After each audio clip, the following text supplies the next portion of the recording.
ओम शांति।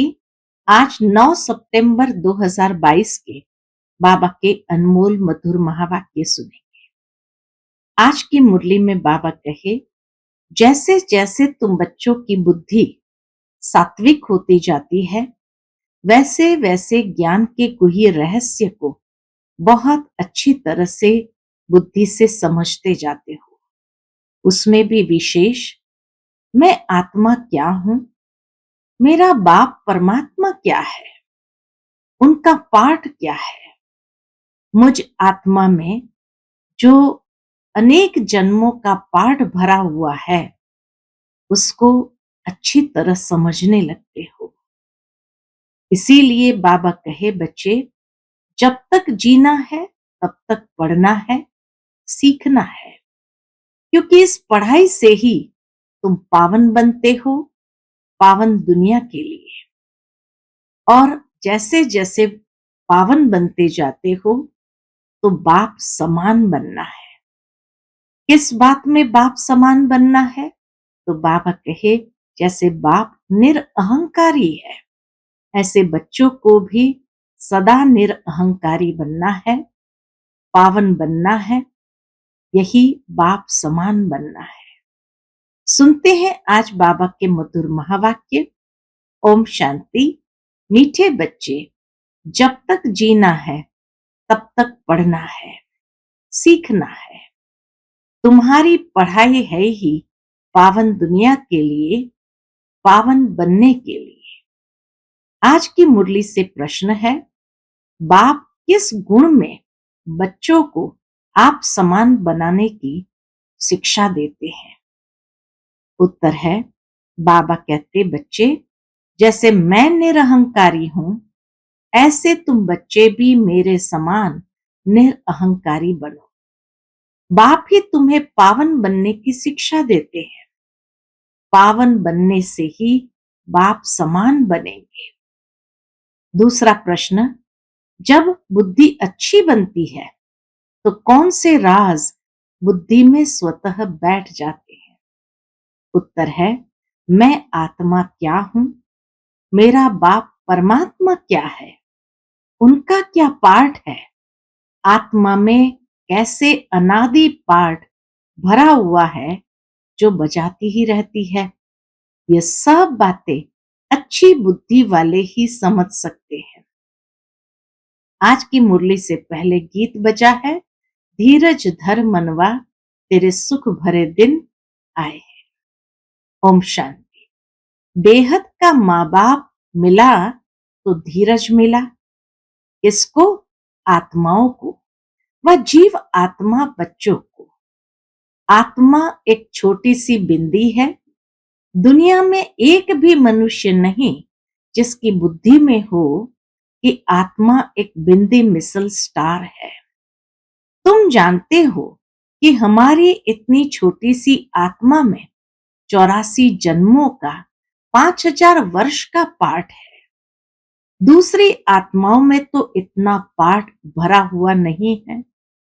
मनुष्य की बुद्धि कितनी कमजोर हो गई है जो समझती नहीं है। बाबा कहे, जब बुद्धि एकदम कमजोर हो जाती तो कोई बात समझती नहीं है।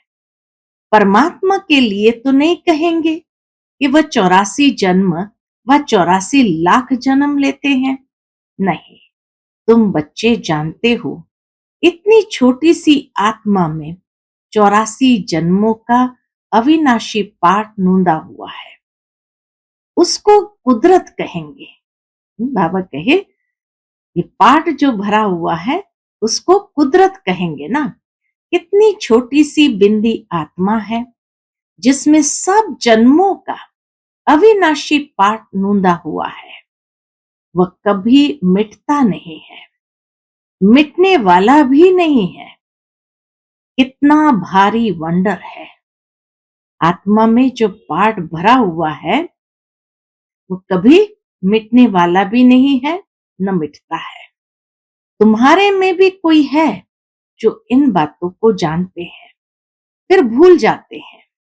ये धारण करना है औरों को समझाने के लिए। बाप परम पिता परमात्मा को करण करावनहार कहा जाता है। शिव बाबा को करण करावनहार कहा जाता है। वह भी करते हैं सिखलाने के लिए।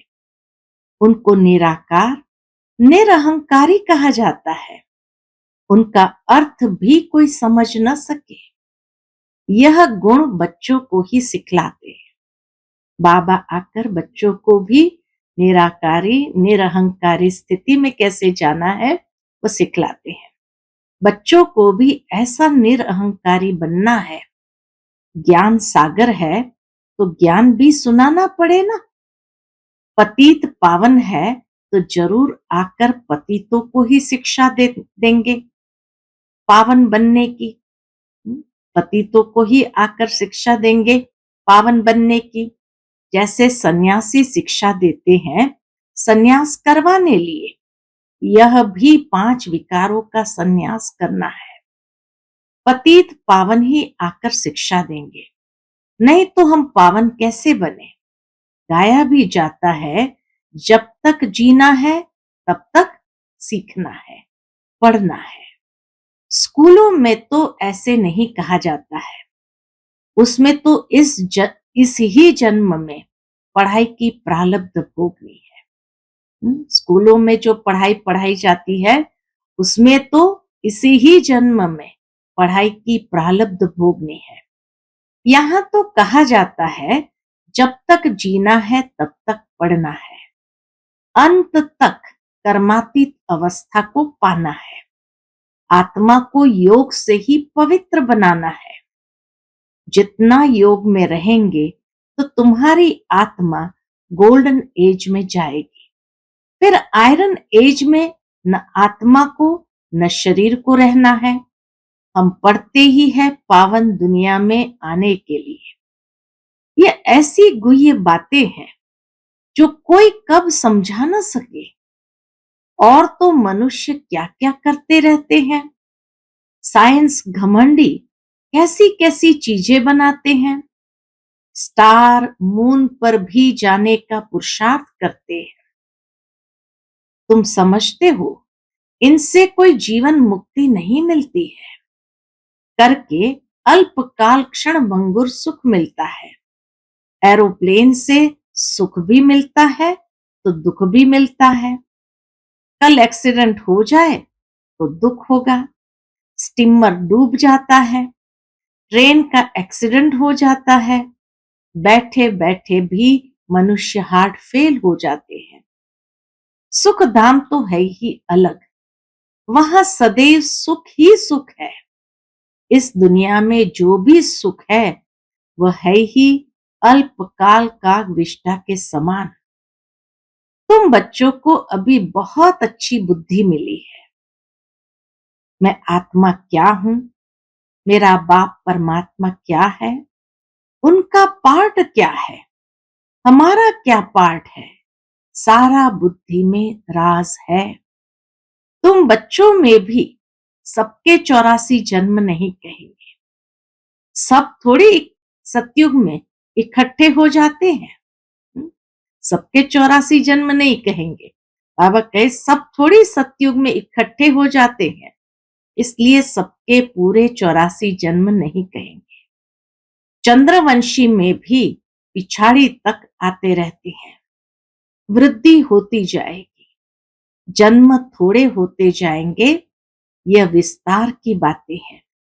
बुढ़ियों को पहले अलफ बे पक्का कराना है। अलफ माना बाबा, बे माना बादशाही। यह तो बिल्कुल राइट बात है ना। स्वर्ग की बादशाही थी, भारत सारे विश्व का मालिक था और कोई का राज्य नहीं था। जो रुद्र की माला बनती है वही फिर विष्णु की माला बन जाती है। यह ज्ञान तुम बच्चों को मिला है। आत्मा क्या है, परमात्मा क्या है, उनका रूप क्या है, क्या साइज है, ये सब बातें अभी तुम्हारी ही बुद्धि में है। कितनी छोटी सी आत्मा है। परमात्मा को भी भक्ति मार्ग में बहुत मेहनत करनी पड़ती है। द्वापर से कलयुग अंत तक अथवा संगम के अंत तक कहेंगे, उनका पाठ चलता है। परमात्मा का भी भक्ति के आरंभ से ही पाठ चलता है। ये सब तुम जानते हो। तुम कहेंगे ये सब कल्प पहले भी हुआ था, आज से 5000 वर्ष पहले भी हुआ था। एक अखबार में रोज डालते हैं 100 वर्ष पहले क्या हुआ। 100 वर्ष की बात तो सहज है, अखबारों से झट निकाल बताएंगे। वह है टाइम्स ऑफ इंडिया अखबार। तुम्हारी अखबार है टाइम्स ऑफ वर्ल्ड। बाबा कहे तुम्हारी अखबार है टाइम्स ऑफ वर्ल्ड। ये अक्षर बड़ा अच्छा है, रोज लिख सकते हो। आज से 5000 वर्ष पहले क्या हुआ था। 5000 वर्ष पहले जो हुआ था वही अब हुआ। ऐसे ऐसे लिखने से मनुष्य को ड्रामा का पता तो पड़ जाए। बाबा का विचार सागर मंथन कैसे कैसे चलता है।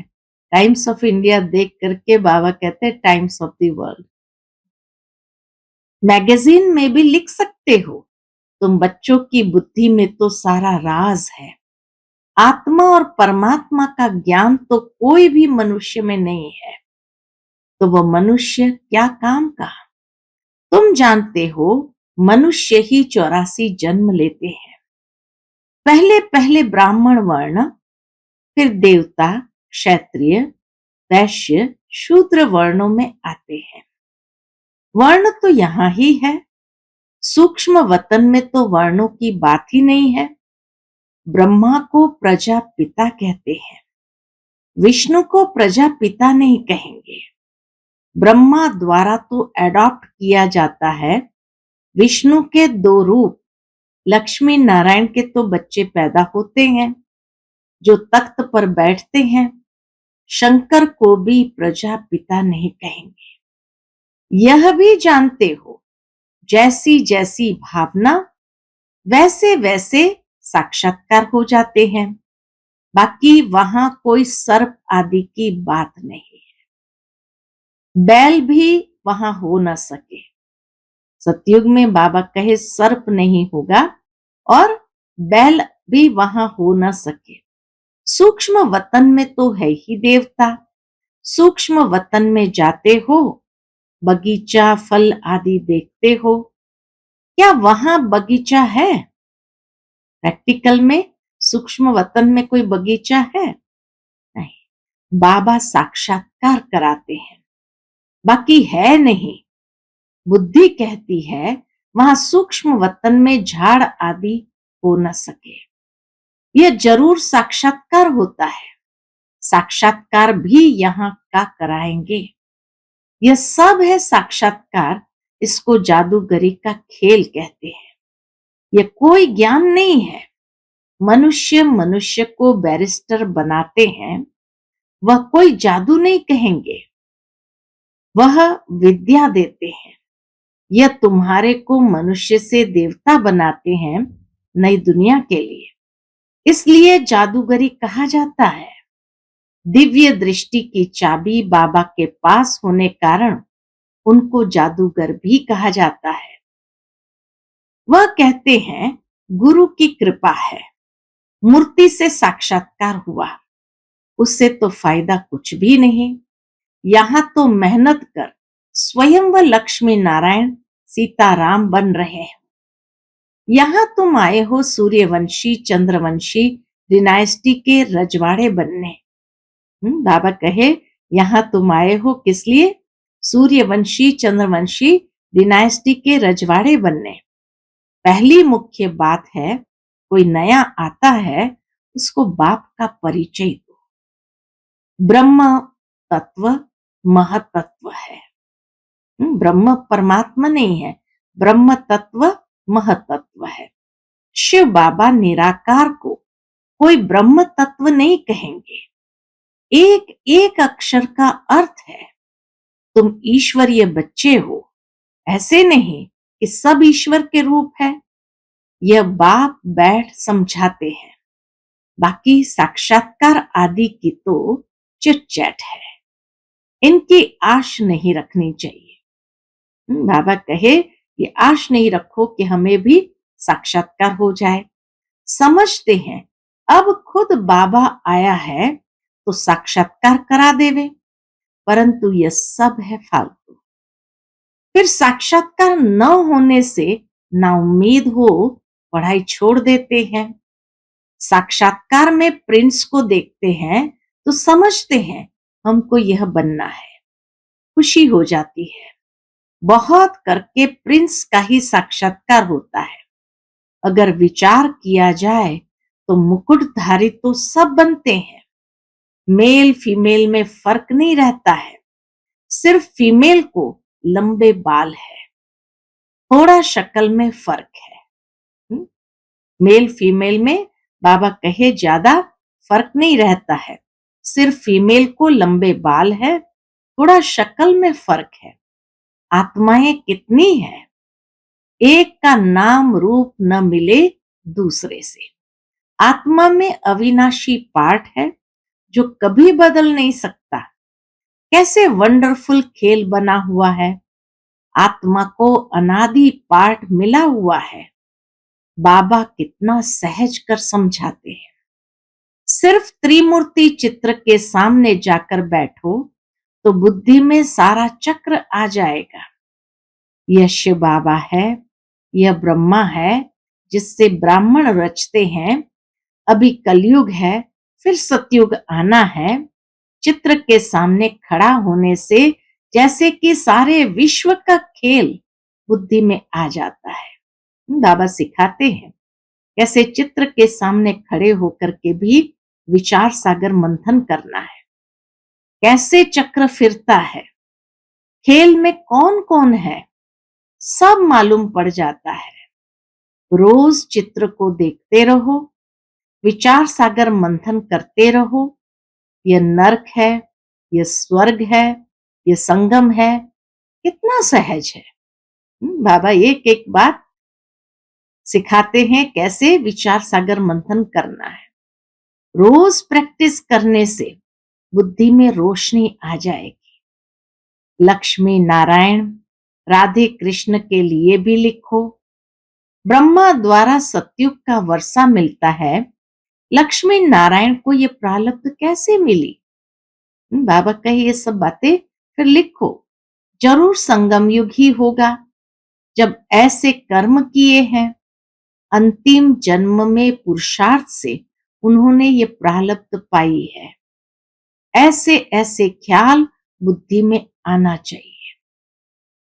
विचित्रों की भी दरकार नहीं रहती। बाबा कहे एक बार आदत पड़ जाएगी, प्रैक्टिस हो जाएगी, फिर चित्रों की भी दरकार नहीं रहेगी। बुद्धि में सारा राज आ जाएगा। इन चित्रों से फिर दिल रूपी कागज पर उतारना है। बाबा सेंटर्स के बच्चों का मुख खोलने की युक्ति बता रहे हैं। चित्र को देखते रहो, अंदर में बोलते रहो। रचना के आदि मध्य अंत का राज जानना है। झाड़ में क्लियर है। तपस्या यहां कर रहे हैं राजयोग की। ये मनुष्य से देवता बनते हैं। फिर भक्ति मार्ग कैसे शुरू होता है। जो जो जिस जिस धर्म के हैं उसमें ही फिर आएंगे। कितना सहज है, उन पर ही समझाना है। आत्मा क्या है, परमात्मा क्या है, उनमें अनादि पाठ नूंदा हुआ है। सतयुग में हम सुख का पाठ बजाएंगे, इतने जन्म लेंगे। शमशान में भी जाकर किसको समझा सकते हो। बाबा कहे कोई बच्चे ये नहीं कह सकते बाबा क्या करे, सर्विस ही नहीं है। बाबा कहे कहीं भी जाकर समझा सकते हो, मंदिरों में भी जाकर समझा सकते हो, तो स्मशान में भी जाकर समझा सकते हो। जब तक मुर्दा जल जाए तब तक बैठ सत्संग करते हैं। तुमको कोई रोकेगा नहीं। बोलो आओ तुमको हम समझाए, सुनकर बहुत खुश होंगे। बात करने वाले बहुत समझदार सयाने चाहिए। कहां भी जाकर तुम समझा सकते हो। समझाते तो बाबा बहुत अच्छी तरह है। बाबा बच्चों को कितना मोटिवेट करते हैं समझाने के लिए। तुम्हारे कच्छ में सच है, अर्थात तुम्हारे बगल में सच है। मनुष्य के कच्छ में झूठी गीता है, तुम्हारे बगल में सारे विश्व की हिस्ट्री ज्योग्राफी है। श्री कृष्ण के चित्र पर भी तुम अच्छी तरह समझा सकते हो। इनको श्याम सुंदर क्यों कहते हैं? आओ तो हम आपको कहानी सुनाएं, सुनकर बड़े खुश हो जाएंगे। भारत गोल्डन एज था, अब पत्थर एज है, सांवरा हो गया है। काम चिता पर बैठने से काला मुंह हो जाता है। तो ऐसे ऐसे समझाने से तुम बहुत कमाल कर दिखा सकते हो। तीनों चित्र भल साथ में हो, एक चित्र पर समझाकर फिर दूसरे चित्र पर समझाना चाहिए। बहुत सहज है, सिर्फ पुरुषार्थ की बात है। बाबा कहे चित्रों पर किसी को समझाना बहुत सहज है, सिर्फ बच्चों को पुरुषार्थ करने की बात है। टाइम तो बहुत है, सवेरे मंदिरों में चले जाओ। आओ तो हम तुमको लक्ष्मी नारायण की जीवन कहानी सुनाएं। भक्ति मार्ग में यज्ञ तप तीर्थ आदि करते करते तुम एकदम कौड़ी मिसल बन पड़े हो। फिर शास्त्रों ने क्या सहायता की? हम आपको सच बतलाते हैं, सच ही सहायता करते हैं। बाबा कहे उनको बताओ सच ही सहायता करते हैं। अच्छा, मीठे मीठे सिकिलते बच्चों प्रति माता पिता बाप दादा का याद प्यार और गुड मॉर्निंग। रूहानी बाप की रूहानी बच्चों को नमस्ते। हम सब रूहानी बच्चों की रूहानी माता पिता बाप दादा को याद प्यार, गुड मॉर्निंग और नमस्ते नमस्ते। शुक्रिया बाबा, शुक्रिया। आज की मुरली से धारणा के लिए मुख्य सार है। पहली पॉइंट, पढ़ाई पर पूरा पूरा ध्यान देना है, बाकी साक्षात्कार आदि की आश नहीं रखनी है। नाउम्मीद बन पढ़ाई नहीं छोड़नी है। दूसरी पॉइंट, चित्र को देखते विचार सागर मंथन कर हर बात को दिल में उतारना है। राजयोग की तपस्या करनी है। आज का बाप दादा का मधुर वरदान हम बच्चों के प्रति है, अपने मस्तक पर सदा बाप की दुआओं का हाथ अनुभव करने वाले विघ्न विनाशक भव। अपने मस्तक पर सदा बाप की दुआओं का हाथ अनुभव करने वाले विघ्न विनाशक भव। विघ्न विनाशक वही बन सकते जिसमें सर्व शक्तियां हो। तो सदा ये नशा रखो कि मैं मास्टर सर्वशक्तिमान हूं। सर्व शक्तियों को समय पर कार्य में लगाओ। कितने भी रूप से माया आए, लेकिन आप नॉलेजफुल बनो। बाप के हाथ और साथ का अनुभव करते हुए कंबाइंड रूप में रहो। रोज अमृत वेले विजय का तिलक स्मृति में लाओ।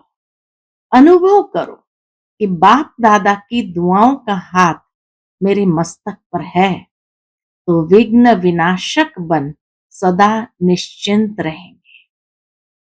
आज का स्लोगन है, सेवा द्वारा अविनाशी खुशी की अनुभूति करने और कराने वाले ही सच्चे सेवाधारी है। सेवा द्वारा अविनाशी खुशी की अनुभूति करने और कराने वाले ही सच्चे सेवाधारी है। अच्छा, ओम शांति।